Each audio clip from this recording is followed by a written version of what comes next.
भाई सार अच्छे तो ना डाकिले आसी डाकिदेवी आज्ञा डाक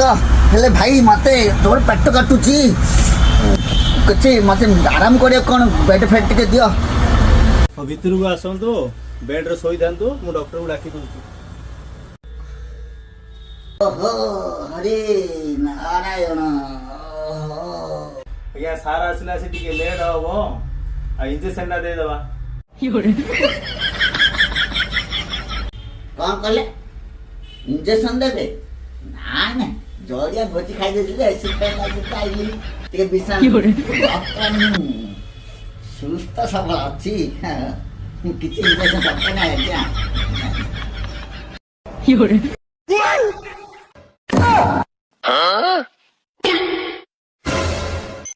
एमिति तो बेपार ना आउरी कष्ट